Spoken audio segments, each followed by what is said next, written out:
தந்தி தொலைக்காட்சி நேயர்கள் அனைவருக்கும் இனிய மாலை வணக்கம். 2-3 முறை பிரதமர் தமிழ்நாட்டுக்கு வந்துட்டு போயிட்டார். அதுக்கு முன்னாடியே நிறைய கோவில் யாத்திரைக்கெல்லாம் வந்தார். ஸ்ரீரங்கம் போனார், ராமநாதபுரம் போனார், எல்லாம் செஞ்சார். அதுக்கப்புறம் பார்க்கும்போது திருப்பூரில் எண்மண் எண் மக்களுடைய நிறைவுக்காக வராரு. திருநெல்வேலியில் அதுக்கு அடுத்த நாள் இன்னொரு பொதுக்கூட்டம் அட்டன் பண்ணுறாரு. இப்போ தான் நாங்கள் போனார் அப்படின்னு பார்க்குறதுக்குள்ளே அடுத்த வாரம் உடனே சென்னையில் வந்து ஒரு மாபெரும் பொதுக்கூட்டம். பிரதமர் வந்து இங்கே அவங்களுடைய கட்சி தொண்டர்களோட உரையாற்றிட்டு போகிறாரு. சில பேர் சொல்கிறாங்க, அவருக்கு டெல்லிக்கு எங்கே இருக்குன்னு கொஞ்சம் சொல்லிக் கொடுங்க பாப்பே, தமிழ்நாட்டிலே இருக்கிறாரு, யாராவது கொஞ்சம் டெல்லிக்கு பஸ் ஏற்றி விடுங்க அவர் அப்படின்னு. அந்த மாதிரி அந்த அளவிற்கு தமிழ்நாட்டு மேலே ஒரு ஃபோக்கஸ், நம்ம பிரதமருடைய ஃபோக்கஸ் வந்து இருப்பதை கண்டிப்பாக பார்க்க முடியுது. வரும்போது என்ன பேசுகிறார், என்ன சொல்கிறார் அப்படின்னு பார்க்கும்போதும், இங்கே வரும்போது தமிழ்நாட்டில் இருக்கக்கூடிய ஆளுங்கட்சியை, இங்கே இருக்கக்கூடிய அரசாங்கத்தின் மீது கடுமையான விமர்சனங்களை வைக்கிறார் அப்படிங்கிறதையும் பார்க்க முடியுது. அஃப்கோர்ஸ் அதுதானே அவங்க செய்வாங்க, அதுதான் அவங்களோட அரசியல். நிறைய விஷயங்களை சொல்கிறாரு. சென்னை வெள்ளத்தை பற்றி பேசுகிறாரு. சென்னை வெள்ளத்தின் போது அரசு நடவடிக்கை எடுக்கலைங்கிறாரு. இங்கே ஊழல் நடக்குது அப்படிங்கிறாரு. யாருடைய குடும்பம் அப்படின்னு ஒரு பெரிய பேச்சு வந்தது. எப்படி குடும்ப ஆட்சி நடத்துகிறாங்க அப்படின்னு சொன்னார். எனக்கு என் நாடே குடும்பம் அப்படின்னு அவருடைய பார்வையை சொன்னார். ஸோ இந்த மாதிரி நிறைய விஷயங்களை அவங்க முன்னிறுத்தும் போது என்ன நம்ம ஓவராலாக பார்க்க முடியுது, திமுக எதிர்ப்பு அப்படிங்கிறத ஸ்ட்ராங்காக பிஜேபி கையில் எடுக்கிறாங்க. அதுவும் பிரதமர் நேரடியாக அதை சொல்கிறார் அப்படிங்கிறத நம்ம தெளிவாக பார்க்க முடியுது. அப்போ இதுதான் அவங்களுடைய இந்த எலெக்ஷனுக்கான வியூகமாக இருக்க போகிறதா? அப்படி என்றால் அது ஒர்க் அவுட் ஆகுமா அப்படிங்கிறது தான் அடுத்த கேள்வியாக இருக்குது. அவர் எடுக்கக்கூடிய இந்த ஸ்ட்ராட்டஜி தமிழ்நாட்டில் அவருக்கு கை கொடுக்குமா, எடுபடுமா, பலனளிக்குமா, எப்படி வேணால் வச்சுக்கலாம். அதுதான் இந்த நிகழ்ச்சியோட பிரதான புள்ளியாக இருக்க போகிறது. பிரதமர் மோடியினுடைய இந்த தீவிர திமுக எதிர்ப்பு கண்டிப்பாக எடுபடும், பலனளிக்கும் அப்படிங்கிறதுல பேசுவதற்காக திரு விடியல் சேகர் அவர்களை அன்போடு அழைக்கின்றேன். பேர்லேயே விடியல் வச்சிருக்கிறீங்க, பார்த்து செய்யுங்க. கண்டிப்பாக விடியல் வரும். நாடாளுமன்ற தேர்தலில் அதற்கான ஆரம்ப அறிகுறியாக இந்த நிகழ்வுகள் நடந்திருக்கிறது. வாழிய செந்தமிழ், வாழிய நற்றமிழர், வாழிய பாரதமணி திருநாடு.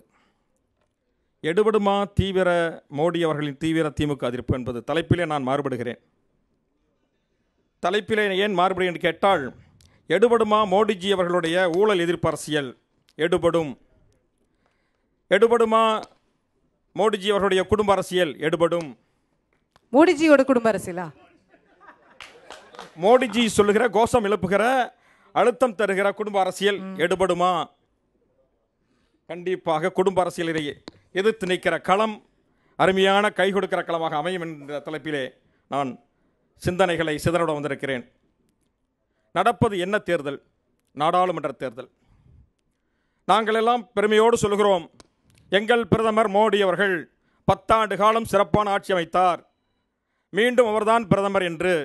ஆனால் எதிரணியிலே யார் பிரதமர் தெரியாது. பிரதமரே தெரியாமல், பிரதமரே இல்லாமல், தலைமையே இல்லாமல் எப்படி இது நாட்டுக்கு நாடாளுமன்ற தேர்தலிலே என்ன அடிப்படையிலே சந்திக்கப் போகிறீர்கள் என்பது என்னுடைய முதல் கேள்வி. ரெண்டாவது, மோடி அவர்கள் 3 முறை தமிழகம் வந்தார்கள். நானும் முதல் கூட்டத்தில் எண்மண் மக்கள் யாத்திரையிலே தலைவர் வாசன் அவர்களோடு கூட்டணி இயக்கத்துடைய நிர்வாகி என்கின்ற அடிப்படையிலே கலந்து கொண்டேன்.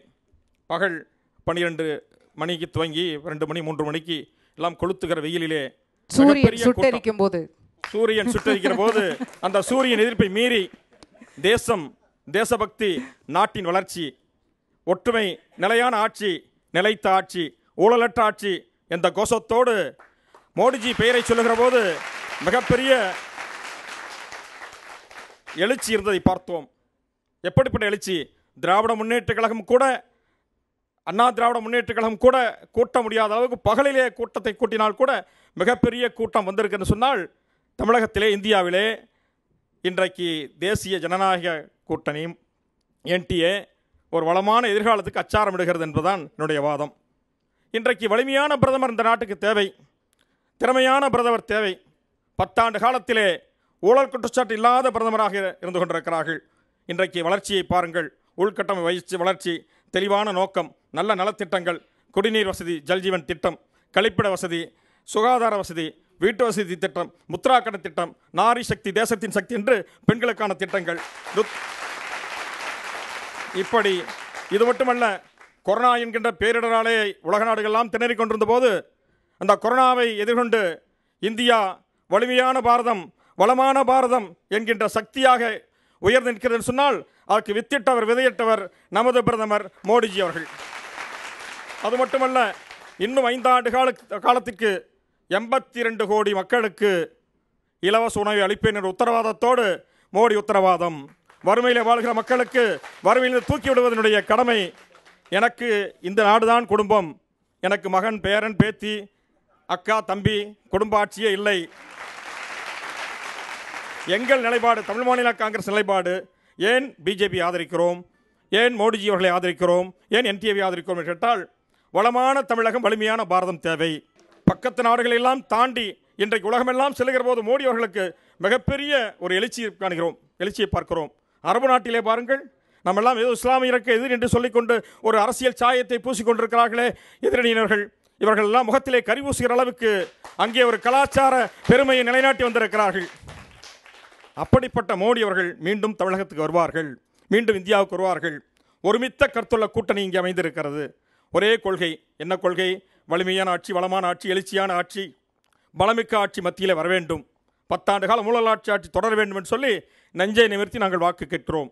என்ன கேட்குறாங்கன்னா, இந்த ஆட்சியை, இந்த பிரதமரை மூப்பனார் ஆதரிச்சிருப்பாரான்னு கேட்குறாங்க. கண்டிப்பாக ஆதரித்திருப்பார்கள். இன்றைய அரசியல் சூழலை தலைவர் மூப்பனார் இருந்தால் ஆதரித்திருப்பார்கள். என் தலைவர் மூப்பனாருடைய கோஷமே வளமான பாரதம், வலிமையான வளமான தமிழகம், வலிமையான பாரதம். வலிமையான பாரதம் என்று சொன்னால், வலிமையான பாரதத்தை இன்றைய அரசியல் சூழலிலே மோடி அவர்களாலே தான் தர முடியும். நாங்கள்லாம் காங்கிரஸில் இருந்தோம், மறுக்கவில்லை. ஆனால் என்றென்றைக்கெல்லாம் தமிழக பிரச்சனை வந்ததோ அன்றைக்கெல்லாம் தமிழனுடைய காது விழவில்லை. டெல்லிக்கு லங்கையிலே தமிழர்கள் கொண்டு குவித்தார்கள், அன்றைக்கு எடுபடவில்லை. காவிரி பிரச்சனையிலே, முல்லை பெரியாறு பிரச்சனையிலே, கீழ்பவானியிலே அணை கட்டுகிற போது எதிர்த்தோம். மத்திய அமைச்சர் கூட்டு பொறுப்பில் இருந்தாலும் தலைவர் வாசன் அவர்கள் அதையும் மீறி ஜாயின்ட் லைபிலிட்டி என்பதை தாண்டி பிரதமரிடத்திலே அமைச்சரவை கூட்டத்திலே வெளியே வந்து மேடையிலே கூட பேசினார்கள், பொதுநங்கிலே பேசினார்கள், பேட்டியாக சொன்னார்கள். எடுபடவே இல்லை, தமிழன் குரல் எடுபடவே இல்லை. ஆனால் இதையெல்லாம் தாண்டித்தான் இன்றைக்கு இந்த ஒரு சூழ்நிலையிலே இன்றைக்கு வலிமையான இந்தியா வர வேண்டும், வளமிக்க தமிழகம் படைக்க வேண்டும் அடிப்படையிலே ஊழல் எதிர்த்து, குடும்ப அரசியல் எதிர்த்து, போதைக்காக தமிழகம் போதைப் பொருட்களுடைய விற்கிற கலாச்சாரம் மையமாக இருந்து கொண்டிருக்கிறது. மதுபான ஆலைகள் நிறைந்த மாநிலமாக தமிழகம் இருந்து கொண்டிருக்கிறது. இதையெல்லாம் மாற்ற வேண்டும் என்பதற்காக ஒரு முடிவோடு வந்திருக்கிறோம். தலைவர் மூப்பனார் இன்றைக்கு இருந்தாலும் கூட கண்டிப்பாக மோடியினுடைய வலிமையான தமிழகம், வலிமையான பாரதத்தை ஆதரித்திருப்பார்கள் என்பதுதான் என்னுடைய அழுத்தமான கருத்து. இன்றைக்கு எதிரணியின நண்பர்களை பார்த்து கேட்கிறேன், என்ன கொள்கையை நீங்கள் முன்னிறுத்துகிறீர்கள்? மோடி எதிர்ப்பு என்பதை தவிர, பிஜேபி எதிர்ப்பு என்பதை தவிர என்ன கொள்கை? ஒருமித்த கருத்து இருக்கிறதா? ஒரு பிரதமரை வேட்பாளரையே சொல்ல முடியாமல் எப்படி உங்களை நம்பி இந்திய திருநாட்டை கொடுப்பது? அதை தேடிக்கொண்டே இருக்க வேண்டியதான். இன்றைக்கு அதையெல்லாம் தாண்டி தமிழகத்திலே வரி மேல் வரி போட்ட அரசு திமுக அரசு ஆட்சிக்கு வந்தது. மக்களுக்கு வாக்குறுதி சொன்னார்கள், 1000 வாக்குறுதி அளித்தார்கள்.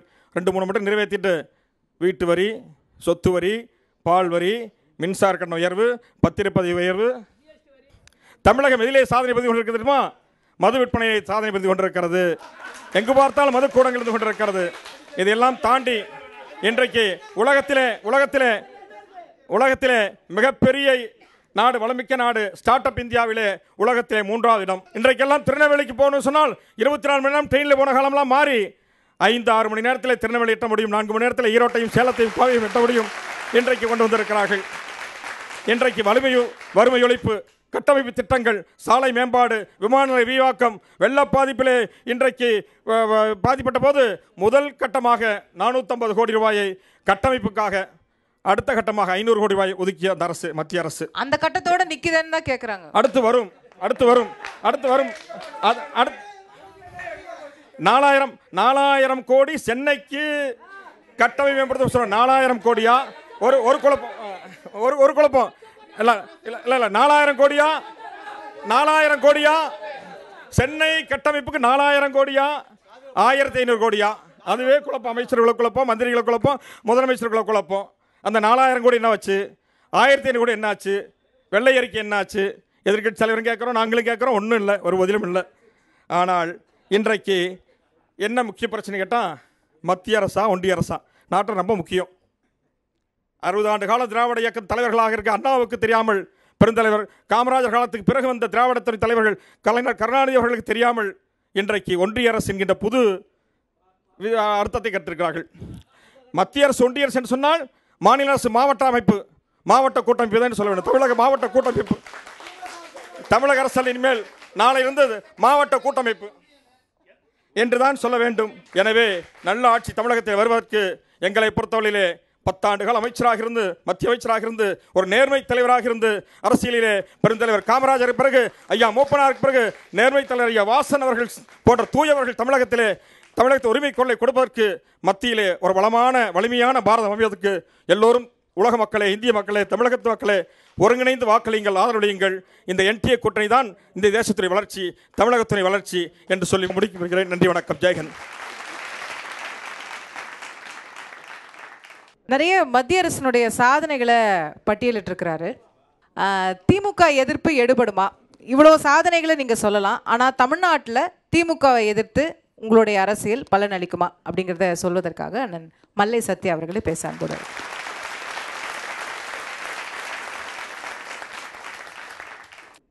தீவிர திமுக எதிர்ப்பை மோடி எடுத்திருக்கிறார்.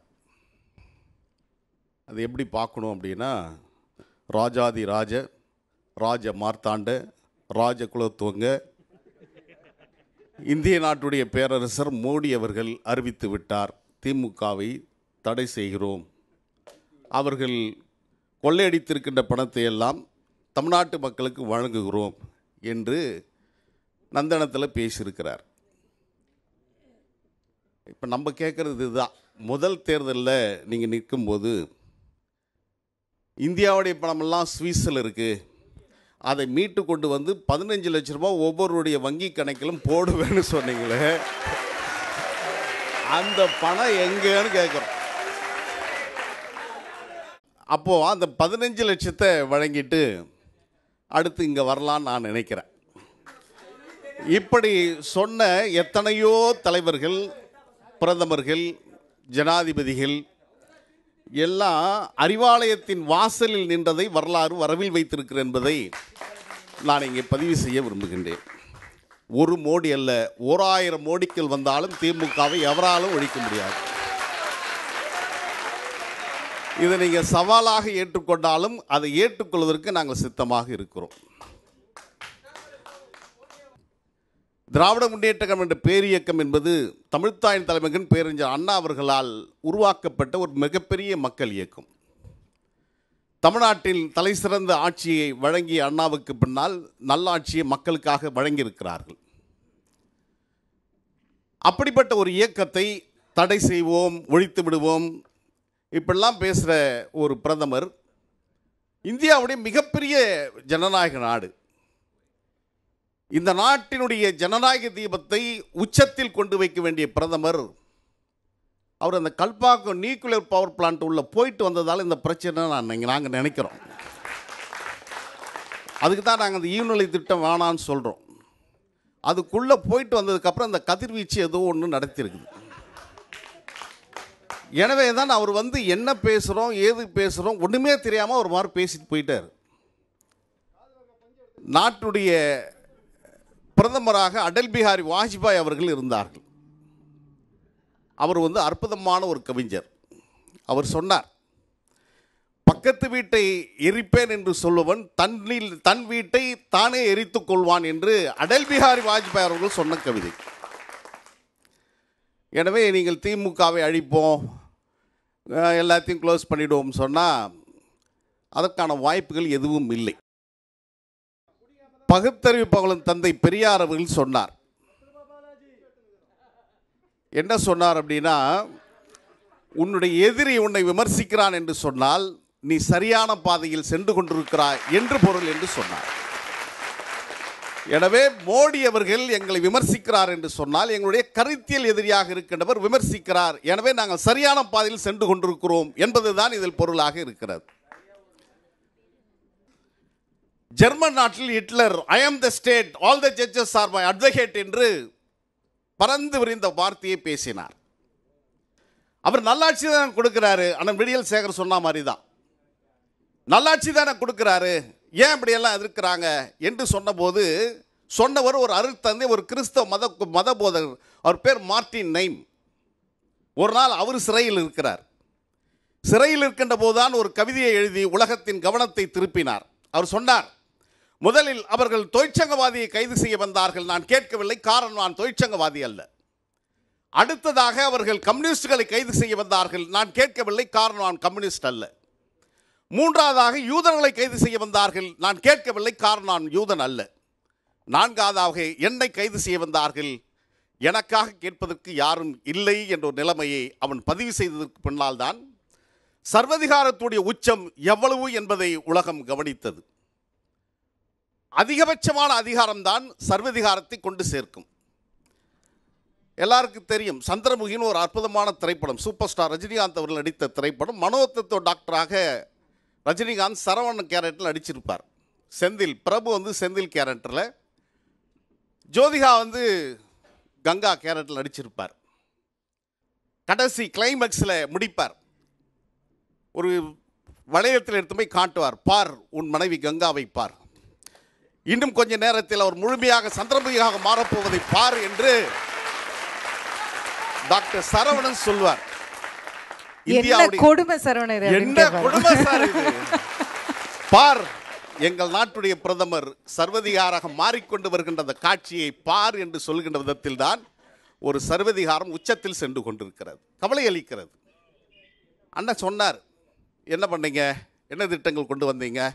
5 வருஷத்துக்கு முன்ன அடிக்கல் நாடுறதுக்கு 5 வருஷம் கழித்து சுக்லாமிரதம் சசிவிரதம் பிரம்மன் சொல்லி போட்டு ஒரு கல் வைக்கிறது 5 வருஷம் ஆகியிருக்கிறதே. இதுதான் உங்களுடைய மிகப்பெரிய சாட்சிகள். அடுத்ததாக அவர் வந்தார், சென்னைக்கு வந்தார், திருநெல்வேலிக்கு போனார். இங்கெல்லாம் போகும்போது மிக்ஜம் புயலால் பாதிக்கப்பட்ட மக்கள் கேட்கிறார்கள், வந்த மோடி மிக்ஜம் புயலுக்கு நாங்கள் இவ்வளோ நிதி கொடுக்குறோம் என்று சொல்லியிருப்பாரானால் அவர் உண்மையான மக்கள் நலம் சார்ந்த பிரதமராக அவர் இருந்திருப்பார் என்று நான் கருதுகிறேன். ஆனால் அவர் அது குறித்து பேசவில்லை. அவர் கொடுத்த பணம் என்னாச்சுன்னு கேட்கிறார். கொடுத்தாதானே அண்ணன் கரு அண்ணன் அதுக்கான எவ்வளோ கொடுத்தாங்கன்றதெல்லாம் வச்சிருப்பார். எனவே ஒன்றுமே செய்யாமல் இதையெல்லாம் நாங்கள் செய்து விட்டோம் என்று சொல்லுகிறார்.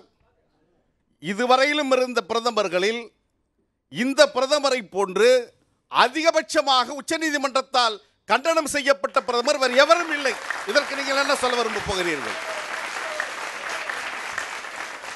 தேர்தலை நீங்கள் எதிர்கொள்ள போகின்றீர்கள். அண்ணன் கரு அவர்களும் வேட்பாளர் நிற்க போறார். வேட்பாளர் என்ற முறையில் அண்ணனுக்கு என்னுடைய வாழ்த்துக்கள். அவ்வளவுதான் அண்ணால சொல்ல முடியும்.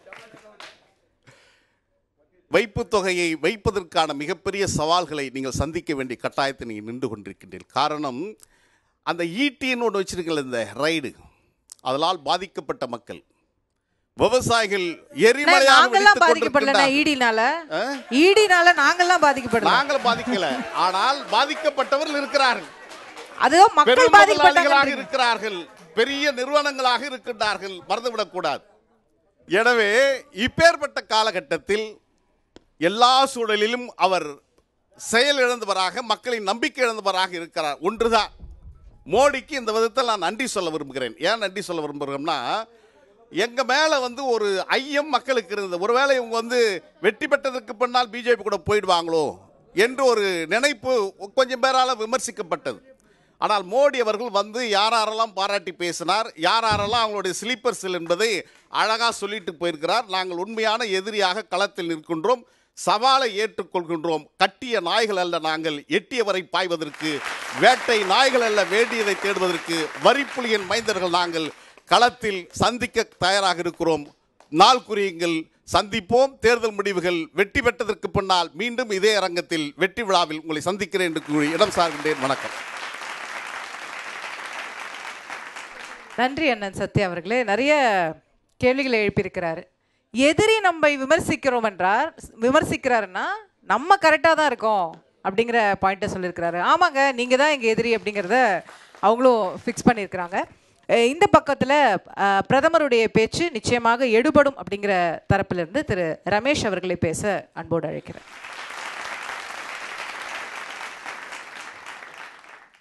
ஒரு முக்கியமான கேள்வியை முன்வைத்து இன்றைய விவாதம் கட்டமைக்கப்பட்டிருக்கிறது. தந்தி தொலைக்காட்சி பிரதமர் மோடி அவர்கள் மிக கடுமையான கூர்மையான விமர்சனங்களை திராவிட முன்னேற்றக் கழகத்தின் மீதும் மாநில அரசின் மீதும் முன்வைத்திருப்பது வருகிற நாடாளுமன்ற தேர்தலில் எடுபடுமா என்கிற கேள்வியை எழுப்பியிருக்கிறது. அந்த கேள்விக்குள் போவதற்கு முன் திராவிட முன்னேற்றக் கழகத்தின் மீது விமர்சனங்கள் தேவையா என்கிற கேள்வி வந்திருக்கிறது. அப்படி அந்த கேள்விக்கு விடை கண்டுவிட்டு பிறகு அது எடுபடுமா என்பது பார்க்க வேண்டும். விமர்சனங்கள் தேவையா என்றால் நிச்சயமாக 2.5 ஆண்டுகளை இந்த அரசு கடந்திருக்கக்கூடிய நிலையில் நாட்டு மக்களுக்கு 500க்கும் மேற்பட்ட வாக்குறுதிகளை அளித்து நான் அது எதையுமே செய்யவில்லை என்று நான் சொல்லப்போவதில்லை. நிச்சயமாக நானே கூட 1-2 நேர்காணல்களில் குறிப்பிட்டது போல பாராட்டக்கூடிய வகையில் புரட்சித் தலைவர் எம்ஜிஆர் அவர்கள் சத்துணவு திட்டத்தை கொண்டு வந்ததைப் போல அதை விரிவுபடுத்துகிற வகையிலே காலையிலே ஒரு சிற்றுண்டி பள்ளியிலே வருகிற மாணவர்களுக்கு கொடுக்கிற ஒரு திட்டத்தை முதலமைச்சர் செயல்படுத்தியிருப்பதை நான் வரவேற்கிறேன் என்று நேர்காணலிலே கூறியிருக்கிறேன். முதலமைச்சர் சம்பந்தப்பட்டவர்களிடத்திலும் தெரிவித்திருக்கிறேன். அதே மாதிரி பெண்களுக்கு 1000 ரூபாய் அந்த கொடுத்தது, அந்த வாக்குறுதியை நிறைவேற்றுகிற தேர்தல் நெருக்கத்தில் கொடுத்து தேர்தலுக்காக என்று சொன்னாலும் கொடுத்திருக்கிறார்கள். அதை வரவேற்க வேண்டிய விஷயம்தான். இதெல்லாம் இருந்தாலும் கூட நீங்கள் ஒரு பக்கம் கால நேரமே பார்க்காமல் சாராய கடையை திறந்து வைத்துவிட்டு நீங்கள் இந்த 1000 ரூபாய் கொடுத்து என்ன மகிழ்ச்சி ஏற்படுத்த முடியும்? நான் மதுவிலக்கு சாத்தியம் என்று சொல்லப் போவதில்லை. ஆனால் நான் கேட்கிற முக்கியமான கேள்வி, மனசாட்சியை தொட்டு பேசுங்கள். மதுக்கடைகள் அனுமதிக்கப்பட்ட நேரம்தான் இயங்குகின்றனவா? எந்த சென்னை மாநகர், நான் சென்னையில் புழங்குகிறவன் என்று முறையில் சொல்லுகிறேன், 11 மணி, ராத்திரி 12 மணி, அதிகாலை 3 மணிக்கு வாங்க, சாராயம் தாராளமாக கிடைக்கிறது. இதுதான் உங்கள் நிர்வாகத்தின் லட்சணம். அது மட்டுமல்ல, இன்னொன்று சொல்லுகிறேன், ஆயத்தீர்வை செலுத்தப்படாத மது பாட்டில்கள் ஆயிரக்கணக்கான கோடி ரூபாய்க்கு அரசாங்கத்திற்கு இழப்பு ஏற்படுகிறது என்று சொன்னது நான் அல்ல, உங்கள் மந்திரி சபையில் நிதியமைச்சராக இருந்த பழனிவேல் தியாகராஜன். உங்கள் மந்திரி சபையில் இருந்தவர் சொன்னார் 4000 கோடி ரூபாய் அரசாங்கத்திற்கு தோராயமாக இழப்பு என்று. அதாவது எக்ஸைஸ் செலுத்தப்படாத திருட்டுத்தனமான மதுபானங்கள் தமிழ்நாட்டில் புழக்கத்தில் இருக்கின்றன என்று சொன்னவர் நிதியமைச்சர். அதை தவிர இன்னொரு சிக்கல், பெரிய சிக்கல், அடுத்த சிக்கலை இழுத்து விட்டார். அந்த சிக்கலையே அதை பற்றி மறப்பதற்கு முன்னாடி பெரிய சிக்கல், குறுகிய காலத்தில் 2 ஆண்டுகளில் 30,000 கோடி ரூபாய் சேர்த்து விட்டு கணக்கு காட்ட முடியாமல் முழிக்கிறார்கள். ஆனால் அது ஒரு மழுப்பலான பதில் சொன்னார். அது நான் இல்லை, அந்த வாய்ஸ்ன்னு. சார், ஒரு நிதியமைச்சருடைய குரல்ல போலியாக பேச முடியும்னு ஒரு ஸ்டேட்ல இருக்க முடியுமா சார்? சைபர் கிரைம் தூங்கிக்கிட்டு இருக்கா? அவனை கொத்தா தூக்கி இருக்க வேண்டாம், யாராவது பேசியிருந்தா? காலையில் எழுந்தா எந்த திமுக காரர் 7:30 இழுத்து விடுவார்னே தெரியலையே. நைட்டு படுத்தா தூக்கம் வரமாட்டேங்குது. எதனால? ஆளுங்கட்சி சட்டமன்ற உறுப்பினர்கள், உள்ளாட்சி அமைப்புகளுடைய பிரதிநிதிகள் அத்தனை பேரும் காலையில் எழுந்தால் ஏதாவது ஒரு செய்தி, தலைப்புச் செய்தி வந்துடுது. மாமூல் கேட்டான், அங்கே போனான், அடித்தான், போனான், வந்தான். இது ஒரு பக்கம். இன்னொன்று, பிரதமர் மோடி அவர்கள் செய்தது சிலவற்றை மேலோக சுட்டி காட்டினார். நானும் சிலவற்றை சொல்ல முடியும். மிக முக்கியமாக மத்திய அரசாங்கம் கொடுக்கிற பணம் சிந்தாமல் சிதறாமல் பயனாளிகளை சென்றடைய வேண்டும் என்று 50 கோடி வங்கி கணக்குகள் இந்த ஆட்சியில் துவங்கப்பட்டிருக்கின்றன. அது விவசாயிகளுக்கு டைரக்டாக போகுது. முன்ன இந்த 100 நாள் வேலை திட்டம் செயல்படுத்தினாங்களா, அந்த மாதிரி கிடையாது. அவன் போய் 1 மணி நேரம் வேலையை பார்த்துட்டு 400 ரூபா கொடுக்குறான்னா 300 ரூபா கொடுப்பான், 100 ரூபா அவன் எடுத்துக்குவான். யார் அந்த பில்லை கொடுத்து அந்த பணத்தை கொடுக்குறானோ அவன் எடுத்துக்குவான். இந்த கதையே கிடையாது. 6000 ரூபான்னா 6000 ரூபா விவசாயிகள் கணக்கு நேரடியாக போயிடும். இது ஒரு மிக முக்கியமான இது. எந்த கவர்மெண்ட்லயும் லீக்கேஜ் இருக்கும், நோ லீக்கேஜ். முதல்வர் 6000 கொடுத்திருக்காரு சார், புயலுக்கு முதல்வர் 6000 கொடுத்திருக்காரு. அதுதான் நான் சொல்றேன். நான் சொல்லுகிறேன் இவர்கள் கொடுத்தது சகோதரிக்கு தெரியாம இருக்காது. உங்க தந்தி டிவி ரிப்போர்ட்டர்ஸ் இருப்பாங்க, கேட்டு பாருங்க. அங்கங்க திராவிட முன்னேற்ற கழகத்தினுடைய பகுதி செயலாளர்கள் கை காட்டுபவர்களுக்கு கொடுக்கப்பட்டது.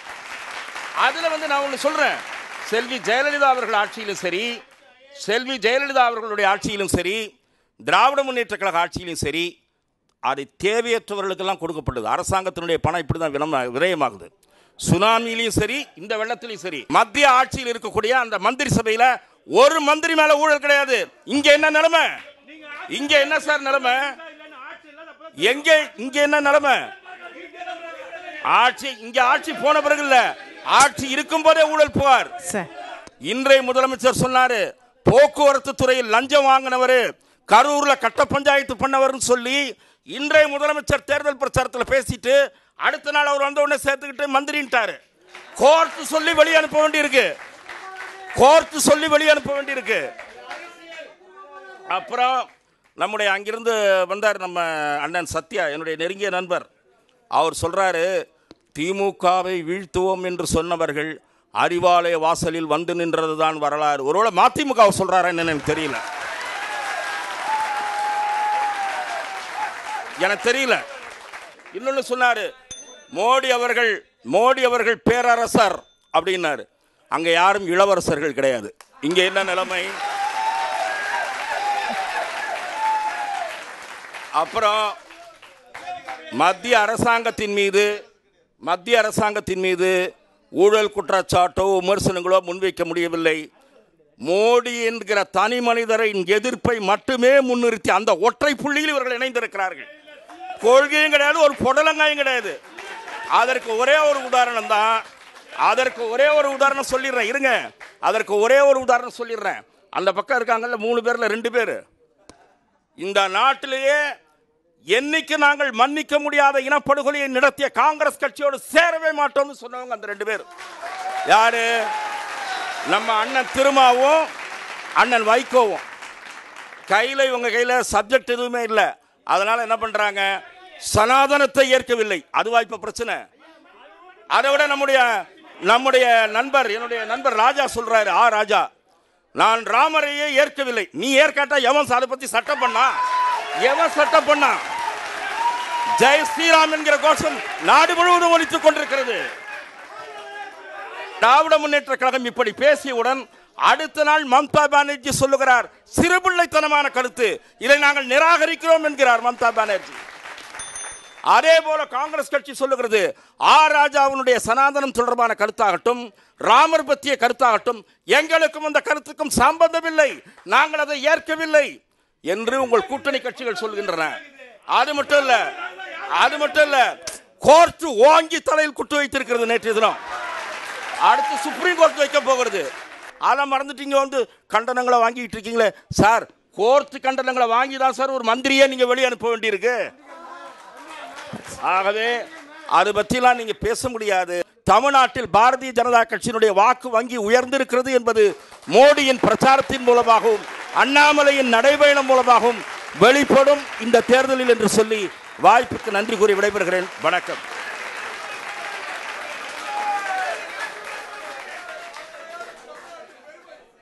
சார், மோடி கூட இந்த அளவு விமர்சிக்கல சார் திமுகவை. அந்த அளவுக்கு திமுக விமர்சிச்சிருக்கிறாரு. அவருடைய பேச்சுக்கு நன்றி. அடுத்ததாக இந்த பேச்செல்லாம் இங்கே எடுபடாது தமிழ்நாட்டில் அப்படின்னு சொல்றதுக்காக திரு பாலாஜி அவர்களை அன்போடு அழைக்கிறேன். இங்கே நம்முடைய பிரதமர் அவர்கள் வந்தார். அது என்னது, என் மண் என் மக்கள். இந்த மண்ணு மக்கள் தண்ணியில் தத்தளித்து செத்து போய் கிடந்தான். அப்போ வந்து எட்டி பார்க்கறதுக்கு வழி இல்லை அவருக்கு. ஆனால் இப்போ என் மண் என் மக்களுக்கு வந்து 3 முறை 4 முறை தமிழ்நாட்டை நோக்கி வந்து கொண்டு இருக்கிறார். அதோடு மட்டும் இல்லாமல் அவர் வந்து மிக பயங்கரமாக வந்து சொல்லிட்டு போயிருக்கார், இந்த மாதிரி இந்த வெள்ள நிவாரண தொகையெல்லாம் வந்து சரியாக போய் சேரலை, அல்லது வந்து வெள்ள நிவாரண பணிகள் செய்யலைன்னு. இப்போ அறிவு சார்ந்தவர்கள் நீங்கள் இந்த மேடையில் இருக்காங்க, எதிர்க்க இருக்கீங்க. பிரதமர் என்ன சொல்கிறாரு, இந்த வெள்ள நிவாரணம்லாம் எதுவுமே சரியாகவே நடைபெறலைன்னு பிரதமர் சொல்கிறார். ஆனால் அவர் என்ன பண்ணார், மழை வெள்ளம் ஏற்பட்ட பிறகு இதெல்லாம் அசஸ் பண்ணுறதுக்கு ஒரு குழு அனுப்புகிறார். அந்த குழுவில் யாரும் திமுகவை சார்ந்தவர்களோ, விடுதலை சிறுத்தைகள் கட்சியை சார்ந்தவர்களோ, மதிமுக சார்ந்தவர்களோ இல்லை, அரசினுடைய அதிகாரிகள். அவங்க என்ன சொல்லிட்டு போனாங்கன்னா, அது பிரதமருக்கு பாவம் கேட்டிருக்காது. மிக்ஜாம் புயல் வெள்ள பாதிப்புகளை மிக சிறப்பாக கையாண்டதற்காக தமிழக அரசுக்கு பாராட்டு தெரிவிக்கிறோம். அதிக அளவிலான மழை பெய்ததால் தண்ணீர் தேங்கியது. தமிழக அரசு தகுந்த முன்னெச்சரிக்கை நடவடிக்கைகள் செய்த போதும் எதிர்பாராத விதமாக புயல் வந்தது. ரொம்ப முக்கியமாக 2015ஆம் ஆண்டு ஒப்பிடும்போது மிக விரைவாக இயல்பு நிலைக்கு சென்னை திரும்பியுள்ளது. இது யாரும் இங்கே இருக்கக்கூடிய அமைச்சர்லாம் சொல்ல. நான் கேட்குறது என்னென்னா, அறிவுள்ளவர்கள், இந்த நிர்வாக அமைப்பை புரிந்து கொண்டவர்கள் எல்லோருக்கும் தெரியும், அலுவலர்களாக இருக்கக்கூடிய எக்ஸிக்யூட்டிவாக இருக்கவங்களுக்கு தான் வந்து அதற்கான தரவுகள் இருக்கும், அதற்கான பார்வை இருக்கும். என்னுடைய கேள்வி, அவங்க அரசினுடைய அதிகாரிகள் சொன்ன ஒரு சர்டிஃபிகேட்டே வந்து மறுத்து பேசுகிறார். ரைட், நிதி ஆயோக், நிதி ஆயோக்ன்றது இவங்க வந்த பிறகு அது நிதி ஆயோக்காக மாற்றப்பட்டது. அதுக்கு முன்னாடி பிளானிங் கமிஷன், திட்ட கமிஷனாக இருந்தது. இந்த நிதி ஆயோக் என்ன சொல்லியிருக்காங்கன்னா, இதுலேயும் நாங்கள் யாரும் இல்லைங்க, ஒன்றிய அரசினுடைய அலுவலர்கள் இருக்காங்க. The centre's policy think tanks implementation of sustainable development goals, அதாவது ஒன்றிய அரசினுடைய நீடித்த நிலைத்த வளர்ச்சிக்கான குறியீடுகள் அல்லது வளர்ச்சிக்கான இலக்குகள். இதில் வந்து எல்லா மாநிலங்களையும் கம்பேர் பண்ணும்போது Tamil Nadu finishing on top with regard to goal number 1. என்ன கோல் நம்பர் 1னா வறுமை ஒழிப்பு. எங்களுக்கு சர்டிஃபிகேட் வந்து வாஷிங் மிஷின் வச்சுருக்கிற மோடி ஐயா கிட்ட வந்து எப்படிங்க வரும்? நேற்று கூட ஒருத்தரை போட்டு எடுத்துருக்கிறார் வாஷிங் மிஷினில்.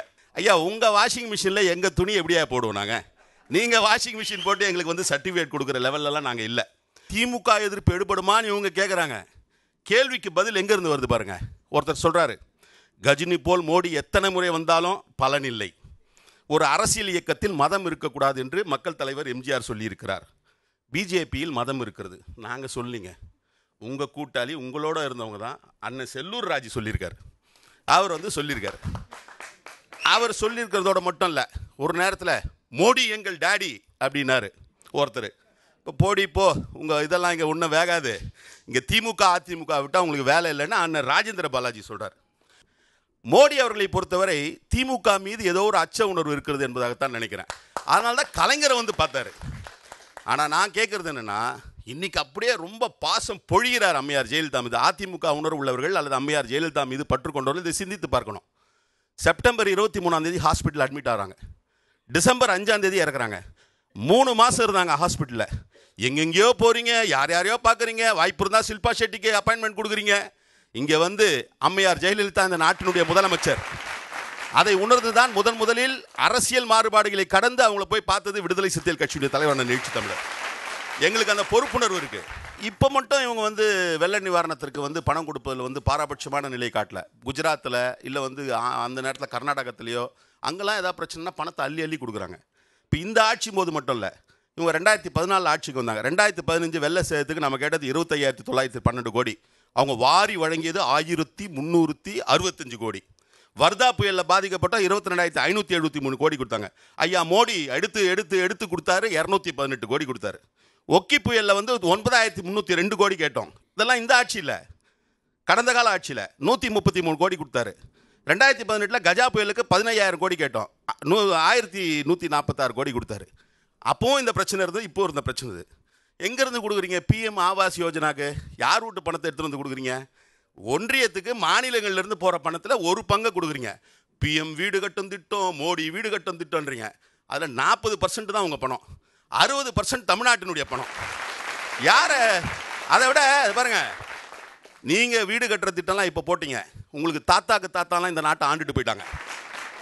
முத்தமிழறிஞர் கலைஞர் வந்து 1970 உருவாக்கணும் தான் வந்து தமிழ்நாடு ஸ்லம் கிளியரன்ஸ் போர்டு. இந்தியாவில் வேற யாருக்குமே அந்த சிந்தனை கிடையாது. JJM என்னது? JJM Jal Jeevan mission. என்னடா ஜல் ஜீவன் மிஷன்? ஜல் தண்ணி ஜீவன் உயிர் மிஷன் திட்டம்.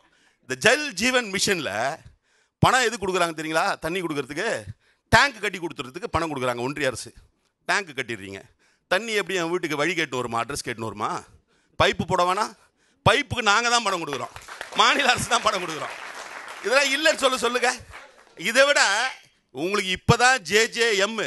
நாங்களும் மறுபடியும் சொல்கிறேன், நாங்கள் அதுக்கு முன்னாடியே டுவாடு தமிழ்நாடு குடிநீர் வடிகால் வாரியம் உருவாக்கப்பட்டது 1971.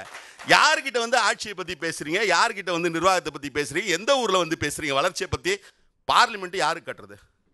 பார்லிமெண்ட்டு நாட்டில் தேர்ந்தெடுக்கப்பட்ட பிரதிநிதிகள் போகிறது. பிரதமர் போகலாம். நம்ம ஊரில் பார்லிமெண்ட்டில் சாமியார் போகிறாரு, ராமர் கோயிலில் பிரதமர் போகிறாரு. என்னையா அது? நான் வேணான்னு சொல்ல, உங்கள் நம்பிக்கைகள்லாம் ஓகே, உங்கள் நம்பிக்கைகள்லாம் மதிக்கிறோம். பார்லிமெண்ட்டில் தேர்ந்தெடுக்கப்பட்ட பிரதிநிதிகளை விடுங்கன்னா அங்கே சாமியாரை கூட்டின்னு போய் உட்கார வைக்கிறீங்க. ஆனால் ராமர் கோயிலில் சாமியாருங்க புலம்புறாங்க. அதெல்லாம் நீ பண்ணக்கூடாது பூஜை, உனக்கு என்ன இருக்குது? இது ஒரு பக்கம். இப்போ எனக்கு என்ன சந்தேகம்னா, இப்போ ஒரு நரேஷன் செட் பண்ணுறாங்க. அண்ணன் ரமேஷ் கூட அதை வந்து அப்படியே டச் பண்ணார்.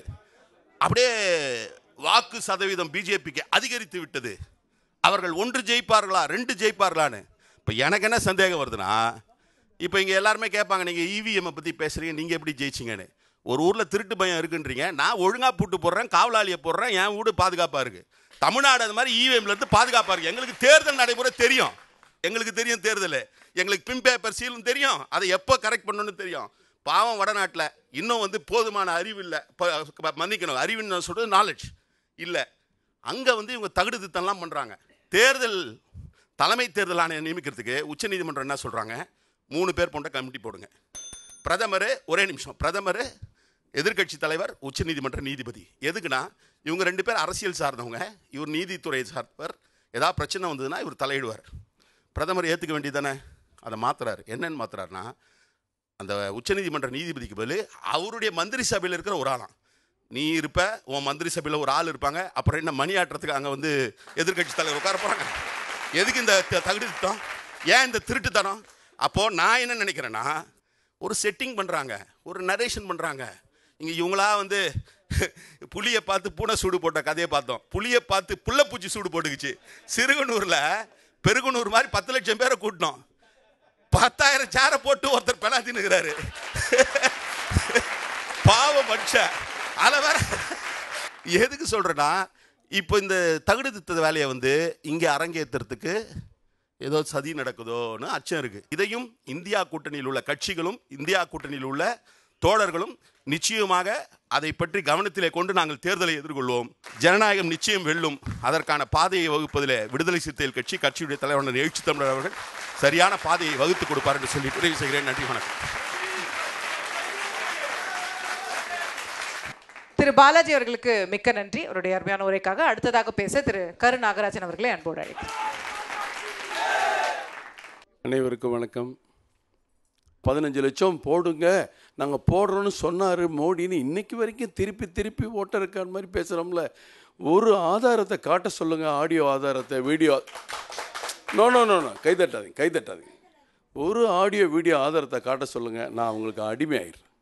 நிறையா, ஏன்னா 2 மல்லை சத்யான என்னுடைய அன்பு சகோதரர், ஒரு 25 ஆண்டுகள் என்னுடைய நண்பர். தடை செய்வோம், உடைப்போம், இதெல்லாம் பிரதமர் வந்து இன்றைக்கி பேசுகிறாருன்னு கூட நம்ம வச்சுக்கலாம். ஆனால் திமுகவை இந்த உலகத்திலே அதிக அளவு விமர்சித்த ஒரு கட்சி இருக்கிறது சொன்னால் அது மதிமுக மட்டும்தான். அதில் ஒன்று எந்த சந்தேகமும் நமக்கு வேண்டாம். நான் பார்த்துட்டே இருக்கேன். கல்பாக்கத்துக்கு போன பிறகு வந்த பிறகு என்ன கற்பனை, ஏன் அந்த விழாவுக்கு போகலை? அது அணு உலை.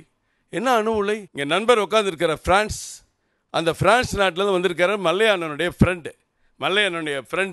அந்த பிரான்ஸில் 65% அணு உலை மின்சாரம் அங்கே இருந்தால் வருது. எவ்வளவு? 65%. நம்ம எவ்வளவு? 4%. அதுக்கே உள்ளே போயிட்டு வந்தோடனே குழப்பங்கிறாரு. ஒரு தடவை போனதுக்கே குழப்பம்னா பக்கத்திலே இருக்கிற மல்லையனனுக்கு நிறைய குழப்பம் இருக்கும். ஏன்னா அங்கே தான் அவர் இருக்கார். அங்கே தான் இருக்கார். எய்ம்ஸை பற்றி பேசுகிறோம். 5 வருஷம் கழித்து தான் வேலை ஆரம்பிப்பாங்க. 2 வருஷம் புதுக்கோட்டையா, சேலமா, கப்பலூரா போச்சு. நம்ம வேடிக்கை பார்த்துட்டே இருந்தோம். 2 வருஷம் கொரோனா வந்து தொலைச்சிருச்சு. எந்த நிறுவனமும் புது நிறுவனத்தை ஆரம்பிக்க முடியல. அதுவும் நமக்கு எல்லாருக்கும் தெரியும். அதுக்கடுத்து மத்திய அரசை வச்சு ஒரு கல்லூரியை கட்டுறதை விட்டுவிட்டு நம்ம ஏன் ஜப்பானுக்கு போனோம் கடன் வாங்க? யார் போச்சோன்னா? மத்திய அரசை போச்சோன்னாங்க ஜப்பானுக்கு. அதனால 1 வருஷம் லேட் ஆயிருச்சு. இவங்களுடைய கோரிக்கை அங்க போகுது. குறைந்த வட்டி கிடைக்கும், வட்டியே இல்லாம கடன் கட்டலாம். இன்னைக்கு எல்என்டி நிறுவனம் இந்தியாவில் மிகப்பெரிய அமைப்புகளை உருவாக்கிய நிறுவனம் வேலையை தொடங்கியிருக்காங்க. 26க்குள்ள கட்டி முடிக்கப்படும். சரி, நம்ம ஐயா முதல்வர் ஸ்டாலின் அவருடைய கட்சியும் காங்கிரஸும் கூட்டணியில் 10 ஆண்டுகள் இருந்தீங்களே, 20 வருஷமாக எய்ம்ஸ் வேணும்னு இந்த தமிழ்நாட்டில் போராடிக்கிட்டு இருந்தாங்களே, மக்கள் குரல் கொடுத்துக்கிட்டு இருந்தாங்களே, என்னாச்சு?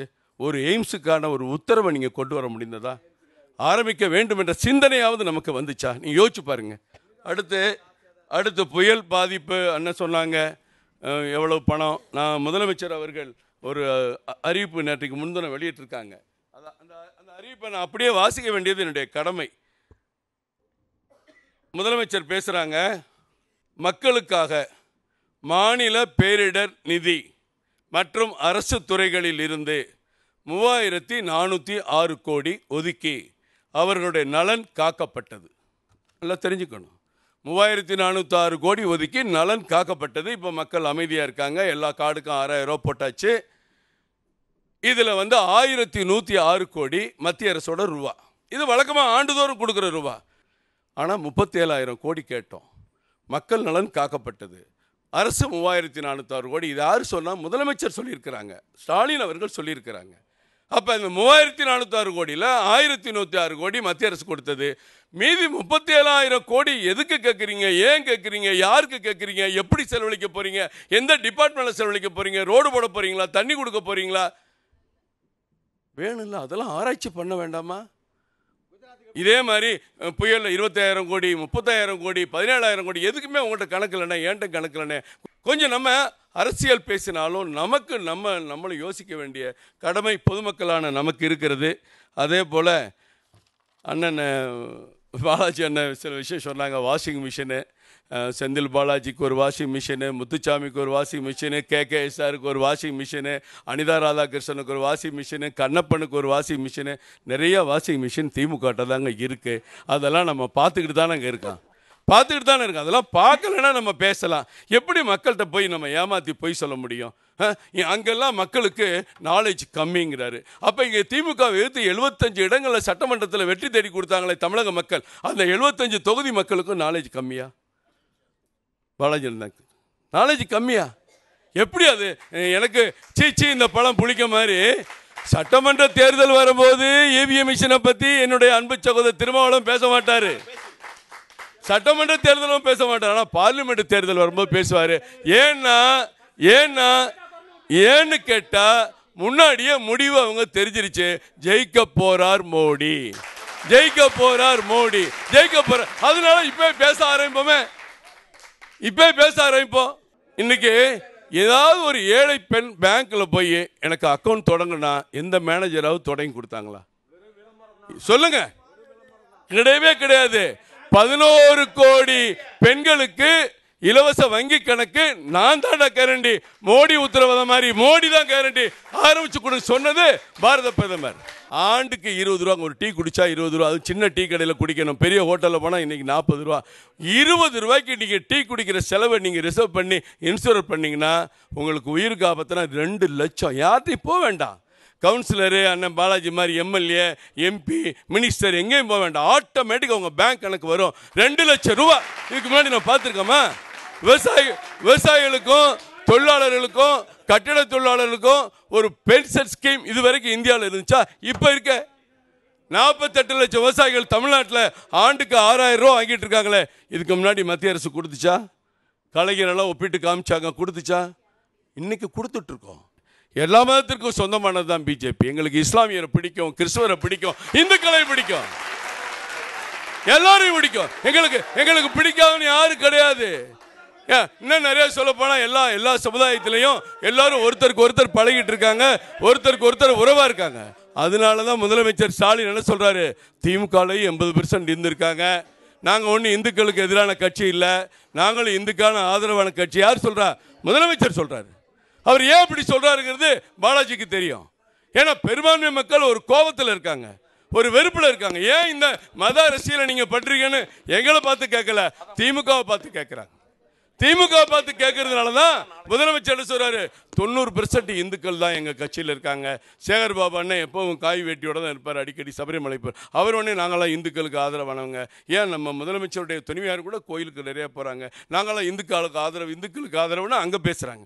இன்னொரு பக்கம் பாஜக இந்துக்களுக்கு ஆதரவு, இது மதவாதம்னு பேசுறாங்க. EVM மிஷினை பத்தி அண்ணன் பேசுறாரு. அது இல்லைன்னா என்ன ஆகுன்னு ஏற்கனவே ஐயா கலைஞர் ஆட்சியில் இப்ராஹிம் கலிஃபுல்லா அவர் மாதிரி ஒரு நேர்மையான நீதியரசரை பார்க்க முடியாது.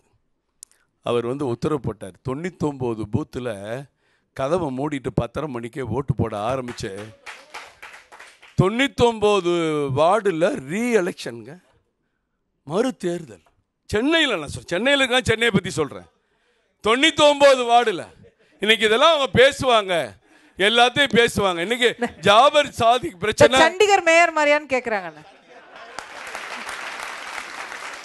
அது தவறு சார். தவறு யார் பண்ணாலும் தவறு தான் சார். நான் 99 சார் இருங்க 99 வார்டில் கதவை மூடிட்டு 10:30 மணிக்கு கள்ள ஓட்டு போட்டு ஜெயிச்ச கட்சினால தான் இப்ராஹிம் கலிபுல்லா தமிழகத்தினுடைய நீதியரசர் மறு தேர்தல் வச்சாரு. இதை நீங்க ஒத்துக்கிறீங்கல்ல? அப்ப நீ எது வேணாலும் பேசுங்க. ஏன் இன்னைக்கு ஒவ்வொரு முறையும் இன்னைக்கு செந்தில் பாலாஜி இன்னும் சிறைச்சாலையில் இருக்காரு. பொன்முடி வழக்கு வருது, என்ன ஆக போதோ தெரியல. வரிசையா 11 அமைச்சர்கள் வரிசையா நிற்கிறாங்க. ஒரு லாரி சாதாரணமாக 2.5 யூனிட்டா மாறி 3.5 யூனிட்டா மாறி 5 யூனிட்டா மாறி இப்போ ஒரே லாரியில் 15 யூனிட் ஜப்பான்லேருந்து ஸ்பெஷலாக வந்திருக்கு. ஒரு பக்கம் அப்படி அள்ளி போட்டாலே 15 யூனிட் வந்துடும். இப்போ பெரிய பிரச்சனையாகி ஈடி வந்து ரைடு பண்ணி 32 லட்சம் யூனிட் மணல் அள்ளியிருக்காங்க. ஆனால் கணக்கில் 3 லட்சம் யூனிட் தான் இருக்குது. இந்த மாதிரி விஷயங்களில் மதுபான ஊழல் சொன்னார் அண்ணன். மதுபான ஊழலில் சம்பந்தமே இல்லை. ஏன்னா தயாரிப்பு அவங்க, விற்கிறது அவங்க, கடையும் அவங்க. இதெல்லாம் சேர்த்து விசாரணைக்கு வரும். இந்த மாதிரி ஊழல் படத்தை தியாகராஜன் சொன்ன 30,000 கோடி ஊழல் படத்தை அதைத்தான் பாரத பிரதமர் சொன்னார். பாரத பிரதமர் யாருங்க மதிக்கல, அதை பற்றி எங்களுக்கு கவலை இல்லை. நீங்கள் அரசியலுக்காக மதிக்காமல் இருப்பீங்க. ஏன் அண்ணன் வைகோ அவர்களை போல பாரத பிரதமர் தோல் மேலே தோல் போட்டு கை போட்டு தெரிந்த எந்த தலைவர் இருக்காரு? ஏன் இன்னைக்கு அவருக்கு பிடிக்கல? அவருக்கு வேற விஷயம், குடும்ப அரசியல் மாதிரி அவருக்கு ஒரு வாரிசு அரசியல் தேவைப்பட்டுச்சு. திமுக போய் உட்காந்துட்டு இருக்காரு. எல்லாருக்கும் தெரிஞ்சவங்க தான். இன்றைக்கு தமிழ்நாட்டுக்கு 10,76,000 கோடி வந்திருக்கு. இந்த 10 ஆண்டு காலத்தில் 10,76,000 கோடி சேலஞ்ச் பண்றோம். யாருமே இல்லைன்னு மறுக்க முடியாது. ஆனால் பொய் சொல்லலாம். ஐயோ 20,000 கோடி போச்சு, ஜிஎஸ்டியில் எங்களுக்கு இழப்பீடு. எப்படியா 20,000 கோடின்னு ஒருத்தரை சட்டமன்றத்தில் விழாவாரியா சொல்லுங்க. ஒருத்தரை சொல்லுங்க. நான் உங்களுக்கு அடிமையாயிடுறேன். எப்படி 20,000 கோடின்னு சொல்லவே தெரியாது. ஆனால் நான் சொல்லிக்கிட்டே இருப்பேன். ஒட்டுமொத்த வரி வருவாய், இதோட சொல்லி முடிச்சுக்கிறோம் சாரிம்மா. ஒட்டுமொத்த வரி வருவாய் 46,000 கோடியிலிருந்து இன்னைக்கு 90,000 கோடியாக தமிழ்நாட்டுக்கு உயர்ந்திருக்கு. 90,000 கோடியாக. ஜிஎஸ்டி இருந்து 5 வருஷத்துக்கு முன்னாடி போட்ட ஒப்பந்தம் என்ன, எல்லா மாநிலமும் சேர்ந்த ஒப்பந்தப்படி இழப்பீடு உங்களுடைய வருவாய் குறைகிற வரைக்கும் நாங்கள் கொடுத்துக்கிட்டே இருப்போம். இழப்பீடை விட இன்றைக்கு என்ன எல்லா மாநிலத்திலையும் உயர்ந்திருக்கு. இன்றைக்கு இந்தியா 10வது இடத்துல இருந்து 5வது இடத்துக்கு உயர்ந்திருக்கு. சேலஞ்ச் பண்ணியிருக்காரு மோடி. கேரண்டி அடுத்த பீரியட்ல 5வது இடத்துல இருந்து 3வது இடத்துக்கு இந்த நாடு உயரும் என்று சொல்லிக் கொள்கிறேன்.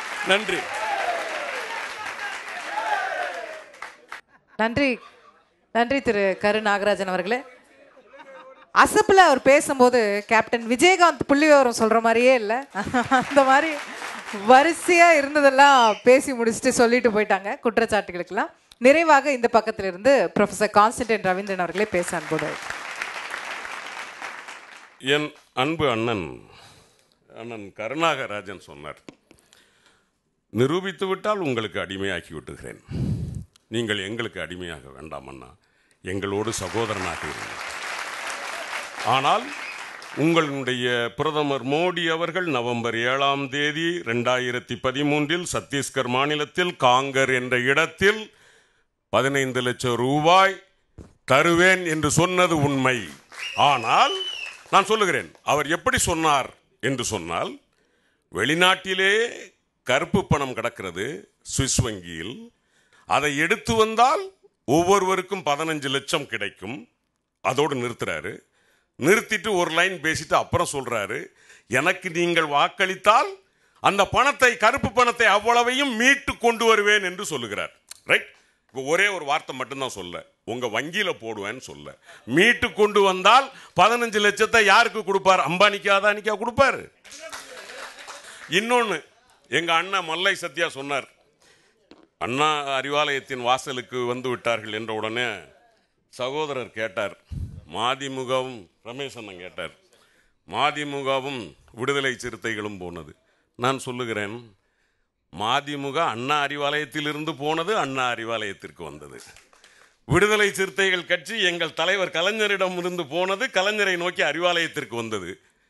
நாங்கள் சுயமரியாதை இயக்கத்தை இங்கே துவக்குகிற போது எங்களுக்கு எதிராக சனாதனத்தை நிலைநிறுத்துவதற்கு நாக்பூரிலே உருவான இயக்கம் எங்கள் வாசல் தேடி ஏன் வந்தது? ஏன் வந்தா என் வாசல் கேட்கிறேன். நீங்க என்ன வரவேத்தீங்க? இந்த ஜென்மத்தில் அவங்க தான் வந்தாங்க, நீங்க வரவேத்தீங்க. போனோம், வந்தாரை வரவேற்போம். அவன் துரோகியாக இருந்தாலும் காப்பி கொடுத்து உபசரிப்பது தமிழர் பண்பாடு. ஐயா மூப்பனாரு ஜெயலலிதா அம்மையார் கூட காங்கிரஸ் சேரக்கூடாதுன்னு தனி இயக்கம் கண்டு வரார். நல்ல மனசுல வச்சுக்கணும், மக்களுக்கு, தமிழ்நாட்டு மக்களுக்கு ஞாபகப்படுத்த விரும்புறேன். ஜெயலலிதா அம்மையாரை எதிர்த்து நான் ஒரு இயக்கம் காண்கிறேன். அத்தனை ஆண்டு காலம் அந்த காங்கிரஸில் இருந்த இயக்கம், அந்த கதர் இயக்கத்தை அவர் எவ்வளவு வேதனைப்பட்டிருந்தா கலத்தி வச்சிருப்பார். தமிழ்நாட்டில் காங்கிரஸ்க்கு வரார். ஆனால் 2001 பாரதிய ஜனதா கட்சியோடு திமுக கூட்டணியில் இருக்கிறது. ஐயா சொன்ன வார்த்தை என்ன தெரியுமா? நான் எதிரியாக யாரை எதிர்த்து, ஜெயலலிதாவை எதிர்த்து இயக்கம் ஆரம்பித்தேனோ அவரோடு கைகோர்த்தாலும் கோர்ப்பேனே தவிர சனாதனம் பேசுகிற பாஜகவோடு இருக்கிற திமுகவோடு கைகோர்க்க மாட்டேன். என்ன ஒரு தீர்க்க தரிசனம். அப்படி சொன்னாரு. அப்ப நீங்க பாஜகவோட ஒரு நிமிஷம் இல்ல, நான் பேசுறேன். அதாவது அப்ப ஐயா மூப்பனார் எந்த அளவுக்கு இருந்திருக்காரு.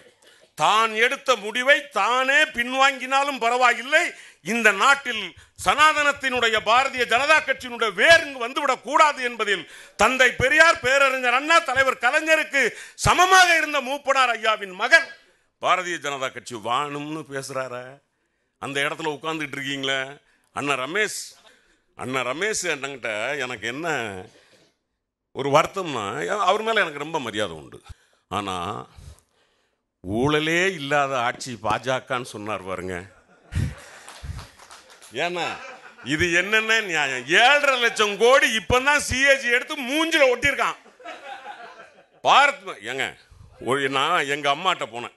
இப்ப இந்த ஒரு என்னுடைய அக்காவாளுக்கு மகளுக்கு குழந்தை பிறந்துட்டு இருந்து, அப்போ உட்காந்து பேசிக்கிட்டு இருக்கும்போது எங்க அம்மாட்ட சொன்னேன், பாரத் மாலான்னு ஒரு திட்டமா துவாரகா சாலை ஹரியானாவில் 1 கிலோமீட்டர் போடுறதுக்கு 256 கோடியில் போட்டிருக்கார் மோடி அப்படின்னு. எங்கள் அம்மா கேட்டாங்க, தங்கத்தால் போட்டானோ? ஆனால் அதுக்கு அளவிடப்பட்டது 8 கோடி, போட்டது 256 கோடி. முழுவதும் முழுவடைந்ததா? இல்லை, பாதியில் நிற்கிறது. ஊழல் இதை விடவுமா குற்றச்சாட்டு? இதை வேண்டாம், இதை விட்டுருங்க. சரி, இதோ ரோடு கீழே போட்டோம், மேலே போட்டோம், நிதின் கட்கரியை ஒழிச்சு கட்டணும், அடிச்சு விட்டோம் வச்சுக்கோ. இன்னொன்று இருக்கு சார், ஒரு 2.5 லட்சம் பேர் செத்து போயிட்டாங்க சார். செத்து போனதுக்கு பிறகு அவனுக்கு மருத்துவம் பார்க்குறாங்க சார். 2.5 லட்சம் கோடிக்கு பிரதமர் நரேந்திர மோடி ஆயுஷ்மான் திட்டத்தில் 2.5 லட்சம் கோடி. என்னங்கடா இது? எடா செத்து போனானு அவன் வேற செத்து போனவன் சும்மையாவது போனானா?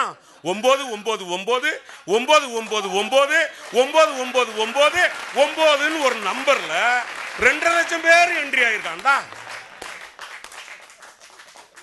என்னங்கடா நியாயம் இது? இதை விட பெரிய கொடுமை ரஃபேல். என்ன கொடுமைன்னா, நம்ம வாங்கணும்னு நினைச்சது 126 வந்து பிரான்ஸ்ல இருந்து, அது எல்லாத்துக்குள்ளேயும் விளக்கமா போக முடியாது, வாங்கிட்டாங்க. நம்ம வாங்கும்போது ஒன்று 100 ரூபான்னா பிரதமர் நரேந்திர மோடி வாங்கும்போது அது 600 ரூபாயா மாறுது. உடனே நாங்கள் கேட்குறோம், ஒரு நிமிஷம் இருக்கிறேன் முடிங்கினேன், இந்த 600 ரூபாயா மாறிச்ச அதுக்கு என்ன காரணம்னு கேட்டால், இந்த ஆட்டோவில் கண்ணாடி வைப்பான் பாருங்க, இந்த மாதிரி அந்த அந்த இதில் ஃப்ளைட்டில் கண்ணாடி வச்சிருக்கு, எக்ஸ்ட்ரா சென்சார் வச்சிருக்கு, இதெல்லாம் வச்சிருக்கிறதுனால இத்தனை கோடி வந்திருக்குன்னாங்க. சரிப்பா, நீ சொல்றதே ஒத்துப்போம். உச்ச நீதிமன்றத்துக்கு போச்சு, உச்ச நீதிமன்றம் போச்சுல, சரிப்பா அண்ணன் சொல்ற நாகராஜன் சொல்றதே வச்சுக்கோ, யோக்கியன் தான்யா, நீங்க யோக்கியன் தான்யா, எந்த காசு அந்த உச்ச நீதிமன்றத்துல ராகுல் காந்தி மன்னிப்பு கேட்டார். குற்றச்சாட்டை நான் சொன்னதுக்கு மன்னிப்பு கேட்டார். உச்ச நீதிமன்றத்தில் என்ன நடந்ததுன்னா, இது நடந்துச்சுலப்பா, அவங்க சொல்றதே ஒத்துக்கோயா, மோடி தப்பே பண்ணலையா, சரிதானே? அதானே அண்ணன் கருணாகராஜன் சொல்றாரு. நான் வாதத்துக்கு ஒத்துக்கிறேன். அந்த ரஃபேல் டீலு நம்ம பாதுகாப்பு துறைக்கு வாங்கினது. ஏடா ஃபைலே எங்கடான்னு கேட்டா, பாதுகாப்பு துறையில ஃபைலே இல்லைங்க. ரஃபேல் டீல் ஃபைலே காணோம். நீ யோக்கியனா இருந்தா எதுக்கு நீ மறைக்கணும்னு கேட்கிறேன் நான். தூக்கி கொண்டு போடு. என்ன இதாயா, என் நாட்டுக்காக நான் உழைச்சிருக்கேன். ஆகவே நான் சொல்ல வருவது, ஊழலினுடைய ஒட்டு மொத்தத்தையும் சிஏஜி மட்டும் கிழிக்கல, உலக நாடுகளே இன்றைக்கு பாரதிய ஜனதா கட்சியினுடைய பிரதமர் மோடியினுடைய ஆட்சியை கிழித்து தொங்க விட்டிருக்கிறது. இங்க வந்து சொல்றாரு என்னது, திமுக வந்து நாங்கள் காணாமாக்கிறோம், தேர்தலுக்கு பிறகு திமுக என்ற ஒன்றே இருக்காது. இதுக்கு தான் இந்த மாதிரி ராப்பாடி கூத்து, இந்த மாதிரி குடுகுடுப்ப, இந்த கதையெல்லாம் வரும்னு தெரிஞ்சுதான் எங்கள் அறிவு பேராசான் பேரறிஞர் அண்ணா சொன்னார், இந்த மண்ணுக்கு நான் தமிழ்நாடு என்று பெயர் வைத்திருக்கிறேன். நான் மறைந்து போகலாம், எனக்கு பின்னால் 1000 ஆட்சியாளர்கள் வருவார்கள். எவனாவது ஒருவன் இந்த மண்ணுக்கு தமிழ்நாடு என்ற பெயரை மாற்ற நினைத்தால் இந்த மண் தீப்பற்றி எரியும், என் இனம் கிளர்ந்து எழும். அந்த தமிழ்நாடு என்ற பெயரை எந்த கொம்பனாலும் மாற்ற முடியாது. அப்படி தமிழ்நாடு என்ற பெயர் இருக்கிற வரைக்கும் இந்த மண்ணை அண்ணாதுரை நான் தான் ஆளுகிறேன் என்று சொன்னார். தமிழ்நாடு என்ற பெயர் இருக்கிற வரைக்கும், இங்கே கடைக்கோடி தமிழன் ஒருவன் இருக்கிற வரைக்கும் தமிழ்நாடு என்ற பெயரை எந்த கொம்பனும் மாற்ற முடியாது என்று சொன்னால் தமிழ்நாட்டை அண்ணாதுரை தான் ஆளுகிறார். அண்ணாதுரை ஆளுகிறார் என்றால் திமுக தான் ஆளுகிறது, திராவிட இயக்கம் தான் ஆளுகிறது. இதுதான் எங்களுடைய உயில். மாற்ற முடியுமா உங்களால? நாங்க நம்ம மக்களுக்கு, தமிழ்நாட்டு மக்களுக்கு காசு வேணும்னு போய் கேட்குறோம்ல, கேட்டா என்ன சொல்லுவாங்க தெரியுமா? யோ, நீங்க வளர்ச்சி அடைஞ்ச நாடியா, 100 ஹையர் எஜுகேஷன் இன்ஸ்டிடியூஷன்ல 20 உங்க ஊர்ல தான் இருக்கு. மற்ற மாநிலத்தில், குஜராத்தில் கூட 3 கவர்மெண்ட் காலேஜ் தான் இருக்கு, மெடிக்கல் காலேஜ். உங்க காலேஜில் மாவட்டத்துக்கு 1ன்னு துவக்கி வச்சு 53 காலேஜ் வச்சிருக்கீங்கப்பா. நீங்க தான்ப்பா வளர்ந்த மாநிலம், எதுக்குப்பா என்கிட்ட காசு கேட்குறீங்க? இல்லையா? நீங்க வளர்ந்துட்டீங்கப்பா, இன்னும் வளராத நாடு இருக்கு, கொஞ்சம் காசு கொடுங்க கேட்குறீங்கல்ல. கேட்டது பிரதமர் மறைந்த நரேந்திர மோடியும் நிர்மலா சீதாராமன் அவர்களும் தானே. களத்தில் வந்து தமிழ்நாட்டை நாங்கள் கெடுத்துட்டோம்னு பேசுறீங்களே, என்ன நியாயம்? இந்த நாட்டை, தமிழ்நாட்டை என்னம்போ இங்கே இருக்கிறவங்கெல்லாம் குடிகாரங்கிற மாதிரி பேசிக்கிட்டு இருக்கீங்களே. உங்கள் ஒன்றிய அரசு கொடுத்துருக்கிற டேட்டா படி இந்தியாவில் 11வது இடத்தில் இருக்கிறது மதுபான வருமானத்தில். என்ன காரணம் தெரியுமா? 1931 இருந்து இன்னைக்கு வரைக்கும் தமிழ்நாட்டில் குடிகாரர்கள் வெறும் 6% பேர் தான். வெறும் 6% பேர் தான். 94% தமிழன் குடிக்காத தமிழன். என்னவோ இந்த நாடு முழுசும் குடிகார இருக்கிற மாதிரி பேசுறீங்களா? வெக்கம் உண்டா? மானம் உண்டா? ரோசம் உண்டா? 6% மேல 6% பேர் குடிச்சா 40,000 கோடி வருது. இல்ல, ஆமா, 6% பேர் குடிச்சா 40,000 தான். 6%. ஏங்க, உங்க டேட்டா தான் சொல்லுது, நாங்க சொல்லீங்க. உங்க கிரைம், உங்க ரெக்கார்ட் பேர் தான் சொல்லுது 6% தான் அன்னையில இருந்து இன்னைக்கு வரைக்கும். நீங்க இது ஒரு கட்டமைப்பு. என்ன கட்டமைப்புனா, ஏதோ தமிழ்நாட்டில் இருக்கிறவன் பூரா குடியாரன், அவன் பூரா பணத்தை கொண்டு கொடுக்குறான். யார் சொன்னது? அப்படியானால் 98% தமிழ்நாட்டிலேயே ஒரு மாநிலத்தில் 2.2% மட்டும்தான் வறுமை கோட்டிற்கு கீழ் இருக்கக்கூடிய மக்கள் வாழுகிற ஒரே மாநிலம் தமிழ்நாடு. எனவே இன்னைக்கு சொல்லுகிறேன், எந்த காலத்திலும் இந்தியாவில் மட்டுமல்ல ஒட்டுமொத்தத்திலும் ஜனநாயகத்திற்கு கொடி பிடிக்கக்கூடிய ஒரே இயக்கம் திராவிட இயக்கங்கள் தான். அந்த திராவிட இயக்கங்கள் தான் இந்த மண்ணில் கோலோச்சும். கழகம் தான் வெல்லும். 2024 ஆட்சி மாறும். ஜனநாயகத்தை மீட்டெடுப்போம். வாரீர். நன்றி, வணக்கம். நன்றி. பிரதமர் வந்து 3 கூட்டம் பேசிட்டு போயிருக்காரு. அநேகமாக இந்த நிகழ்ச்சி போடும்போது திருப்பி அடுத்த கூட்டத்துக்கு வந்தாலும் வந்துருவாரு. நிறைய பிரச்சாரங்களை மேற்கொள்கிறாங்க. மத்திய அமைச்சர்கள் படையெடுக்க இருக்கிறாங்க. அவருடைய முதல் 3 கூட்டங்களில் தீவிரமான திமுக எதிர்ப்பு அப்படின்னு சொல்லும்போது, நான் சத்யா அவர்கள் சொன்னது போல தன்னுடைய எதிரி யார் அப்படிங்கிறத தெளிவுபடுத்தி இருக்கிறார் அப்படிங்கிறது நல்லா தெரியுது. தமிழ்நாட்டில் நமக்கு எதிரி யார் அப்படின்னா திமுக அப்படிங்கிறத அவர் சொல்லியிருக்கிறார். அவங்க கூட அதுக்கு வருத்தப்படுற மாதிரி தெரியல. அவங்களும் அதை ஆஹா ரொம்ப சூப்பர் அப்படின்னு வரவேற்கிறாங்க. ஆமாங்க, இவங்களும் ரொம்ப நாளாக சொல்லிட்டு இருக்கிறாங்க எங்களுடைய எதிரி யார் அப்படின்னா பாஜக, மோடி அப்படின்னு இவங்களும் சொல்லிட்டு இருக்கிறாங்க. அப்போ அந்த திமுக, பிஜேபி அப்படிங்கிற இவங்க எதிரி அப்படிங்கிற நரேட்டிவை 2 பேருமே அதை தீவிரமாக வைக்கிறாங்க அப்படிங்கிறத பார்க்க முடியுது. இப்போ தமிழ்நாட்டில் பொதுவாகவே நம்ம வாக்கு வங்கி அப்படின்னு பார்த்தோம்னா நிறைய வாக்கு வங்கி இருக்குது. சாதி வாரியாக வாக்கு வங்கி இருக்குது, மத வாரியாக வாக்கு வங்கி இருக்குது, ஏழை பணக்காரன் வாக்கு வங்கி இருக்குது, பெண்களுக்கு வாக்கு வங்கி இருக்குது, இளைஞர்களுக்கு வாக்கு வங்கி, இதெல்லாம் ஓகே. பட் பொதுவாக ஒரு அரசியல் நம்ம புரிஞ்சுக்கிறது அப்படின்னா தமிழ்நாட்டில் ஓட்டிங் மைண்ட் செட் 2 விதமாக இருக்கும். ஒன்று திமுக ஆதரவு, இன்னொன்று திமுக எதிர்ப்பு அப்படின்னு வச்சுக்கலாம். இன்னைக்கு அவங்க தான் ஆளுங்கட்சியாக இருக்காங்க. ஸோ அப்படி கூட இன்னும் ஈஸியாக புரிஞ்சுக்க முடியும். ஆளுங்கட்சிக்கு ஆதரவு, ஆளுங்கட்சிக்கு எதிர்ப்பு. இந்த ஆளுங்கட்சி திமுக எதிர்ப்பு அப்படிங்கிற ஓட் பேங்கை நீண்ட நாட்களாக ஒட்டுமொத்தமாக பிடித்து வைத்திருந்தது அண்ணா திராவிட முன்னேற்றக் கழகம். திமுக பிடிக்கலன்னா நம்ம அதிமுகவுக்கு தான் போடுவோம். இதுதான் காலாகாலமாக நம்ம பார்த்து வரக்கூடியது. அந்த ஓட் பேங்கை குறிவைத்து இப்போ திமுக எதிர்ப்பு அப்படிங்கிற ஒரு பிளாங்கை இன்னைக்கு பாஜகவும் கையில் எடுத்திருக்கிறது அப்படிங்கிறத பார்க்க முடியுது. இதே மாதிரி தேசிய அளவில் பாருங்க, அங்கேயும் 2 ஓட்டு வங்கி தான் இருக்கு. ஒன்று மோடி ஆதரவு, இன்னொன்று மோடி எதிர்ப்பு. மோடி ஆதரவாக நிற்கக்கூடியவர்கள் யார் யார் எந்தெந்த கட்சிகள்னு தெரியும். தேசிய ஜனநாயக கூட்டணி மோடி ஆதரிச்சு ஒரு பக்கம் ஓட்டு போடுறாங்க. மோடியை எதிர்த்து நிற்கக்கூடியவர்கள் இந்தியா கூட்டணி ஒன்றா இருந்தாங்க, சில பேர் இன்னும் ஒன்றா இருக்கிறாங்க, அந்தந்த மாநிலங்களில் பிரிஞ்சு பிரிஞ்சு கூட இப்போது நிறைய பேர் நிற்கிறாங்க. அப்போது நேஷ்னல் நரேட்டிவ் பார்க்கும்போது மோடி ஆதரவு, மோடி எதிர்ப்பு. அதில் அப்படியே அந்த மோடி எதிர்ப்பு பக்கத்தில் இங்கே திமுக நிற்குது. தமிழ்நாட்டில் திமுக எதிர்ப்பு பக்கத்தில் பிஜேபி நிற்குது. ஸோ இந்த 4 ஓட் பேங்க்குள்ள எது எந்த பக்கம் மக்கள் ஓட்டு போட போகிறாங்க அப்படிங்கிறதுல தான் விஷயம் இருக்குது. இங்கே மோடி அவர்கள் முன்வைக்கக்கூடிய திமுக எதிர்ப்பு கோஷம், அதற்கு எவ்வளோ ஆதரவு கிடைக்க போகிறது, திமுக முன்வைக்கக்கூடிய மோடி எதிர்ப்பு கோஷம், அதுக்கு எவ்வளோ ஆதரவு கிடைக்க போகிறது, இந்த 2 இடத்துல இருந்தும் நமக்கு ஓட்டு வந்துடாதா அப்படின்னு அதிமுக பார்க்கிறது. அதிமுக நாங்கள் திமுகவையும் எதிர்க்கிறோம், பாஜகவையும் விட்டு விலகி நிற்கிறோம் அப்படின்னு சொல்கிறாங்க. அப்போது அவங்களுக்கான வாக்குகள் எவ்வளோ கிடைக்க போகிறது அப்படிங்கிறதெல்லாம் நமக்கு அந்த தேர்தல் ஆணையம் நடத்தக்கூடிய மாபெரும் கருத்து கணிப்பு, மெகா கருத்து கணிப்பு இருக்குது. அதனுடைய முடிவுகளுடைய இதுதான் நமக்கு தெரிய போகிறது. உங்களுடைய முடிவுக்காக இந்த 6 பேருமே காத்திருக்கிறார்கள். நிகழ்ச்சியில் கலந்து கொண்டு கருத்துக்களை தெரிவித்த 6 விருந்தினர்களுக்குமே எங்களுடைய நெஞ்சார்ந்த நன்றி.